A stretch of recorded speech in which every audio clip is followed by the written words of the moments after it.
So when we're talking about brands, you need to understand that at the end of the day, the essence of your business is communicated by the integrity of your brand.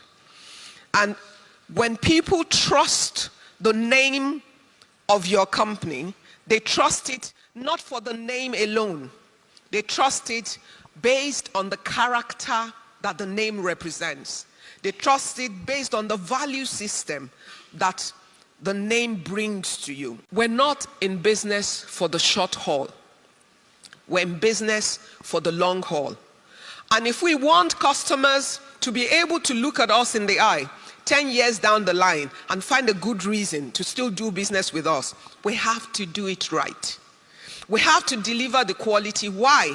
Because over time, sometimes there's a part of the value chain where it will seem like you're losing because you're doing those things right.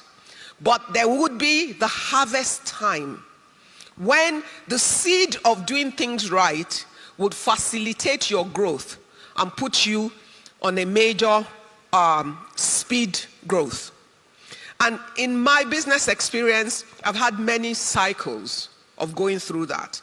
And it's all of those things that you do every day that combines together to represent what your brand is evaluated as. You need to decide from the onset what kind of company you want to build, what kind of message you want to attach to your brand. I mean, you look at First Bank as an institution. It's a 121 years old company. 121. There's no other corporate in Nigeria that has that kind of age or tenacity and has stayed the length of time.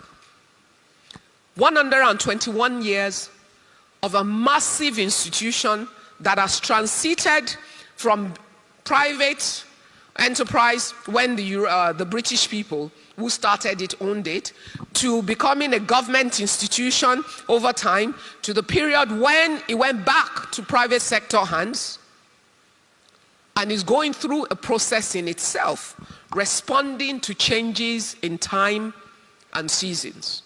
The reality is, what backs that is what you do every day. It's in the way you deal with your customers. It's in keeping your word.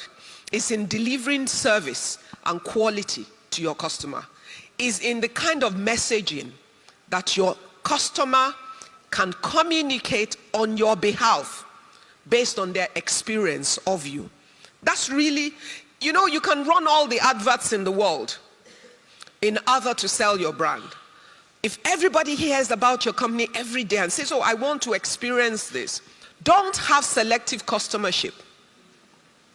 Don't position your products to be nice to the rich guys when they come to buy from you. Because the guy that you look at ordinarily today will have a change of status tomorrow. And his experience will impact on how he would rate you or deal with you when his status has changed. In building your company, understand that the brand is not the name of the company. It's not what you advertise. The name is the identity. But the experience of the company is the true reality of what your brand represents. And how people will perceive and pass it on. Referral is bigger than $10 million of advertisement budget. This is the truth. So my business grew on the back of that. There's one product that we're the biggest in the market on, but most people don't know. When you walk through the entrance of any bank, those bulletproof security doors that you walk in through, I have been doing it for 20 years. We introduced it into this country. We're the largest and the biggest. And as of 2 years ago or 3 years ago, I went into Italy. The company that was producing for us went bankrupt, and I took over the whole operation, and so we own the back end in Italy now. Brand is not the name of the company. In my understanding, it is the value and the equity that the company delivers to the customer, and is backed up by the things that you do every day. And it's not about the size of your company. It's about the experience you deliver to the customer. What you don't learn to do in your early days, it becomes more difficult for you to do as you grow bigger. In fact, when you're small and cute, is when you can be more engaging with the customer. You know, one of the biggest opportunities I had to grow my business came from a customer. Because in my 20s, there was a point where I was so frustrated with the business. We were doing everything, but we could not do things. I didn't get the satisfaction I wanted because there were so many things against us and there was so much we didn't have. I was a young woman in my 20s. Which bank will give you money? Interestingly, look at life.